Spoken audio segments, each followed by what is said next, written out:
We lost my mom 3 years ago to ALS. So perfectly healthy her entire life till she hit 70, and all of a sudden she came down with ALS, and we lost her within 2 years. So, but it was a journey of faith that still feeds me, because there was lots of awareness of what was going to happen, and lots of acceptance of her reality, that this was how she was going to go. And I love to talk about my mom, because she inspires me still today to try to do what she always did. When she got sick, she waited 3 months before she told the family. And then she told us and said, what I want is for all of you to pray for my joy. Not for my healing, because that's in the Lord's hands, but I think I need to suffer with joy, and that's my job. And so she accepted that journey, and we took it with her. Because, with that kind of disease, it's just rough. Many people I know experience that. For us, experiencing 5 kids, taking care of our mom at home for 2 years, and my dad fully retired and staying right there with her.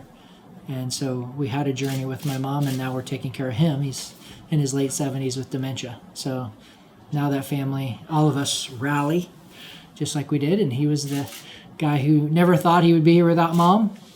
And so on a daily basis, we have one of us there feeding him for dinner and having support during the day so we can work, and then we see him in the evening. So I got to see him last night, and it's part of the journey of life, and the faith is certainly what gets me through, understanding I may be in that same situation as my mom, or I may be where my dad is, and people are going to have to care for me. So my faith definitely comes from mom and dad.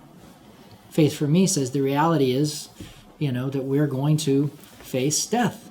And so the inspiration from my mom almost every day is challenging myself to say, would I be ready if that came? You don't have to be 70 to get ALS. People get it at 40. And so, I know it could be just like folks who have family history. My dad had a heart attack in his early 50s. And so for me, it's being prepared and trying to be prepared and trying to live the inspiration of parents who show you, a lifestyle that says, I'm not going to ignore the reality and act as if it doesn't exist. Act as if, there isn't going to be a moment in time where I face my own individual, personal, exit from this world, and no one can help me but my relationship with Christ. So that was inspiring to me, and for my mom to, every time I went to visit her, we had a great relationship that was built on that background of faith, and she always wanted me to read Psalm 23 to her. Because she went to a point where she couldn't read, she couldn't talk for the last 6 months. And so she kept saying to me early in the journey, Mark, I'm going to have to do what Scripture says. People are going to care for me.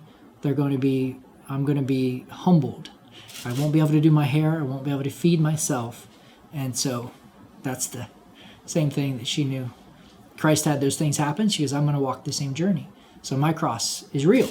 And I always say it's easy to talk about suffering and the cross like she and I did in these books and explain it until it was real, until it was really there. And all of a sudden when the suffering's on you, it's twice as heavy, and it's a heavy cross. But I still think back it's coming up on 4 years this July. I can't put my head around how she did it. 10 days before she died, she asked us to dye her hair red. And I was talking to her one day. I said, did you have a rebel in you? Because she could only kind of wink and tell you. Did you always want to do this? And your mom wouldn't let you. And she also had the grandchildren put tattoos up her arm, like stick-on tattoos. And so I was probing for, why is this? Why are we doing this? And I finally hit it when I said, you just want to see everyone smile. She said. So she wanted to use that as an expression. So we all have a picture of Grandma, who always had her hair done just right. And she always used to say to me, I've been a little too vain in my life. I always wanted to look right. I didn't go out without my hair done. And she said, the Lord's going to cure me of that, and I know that.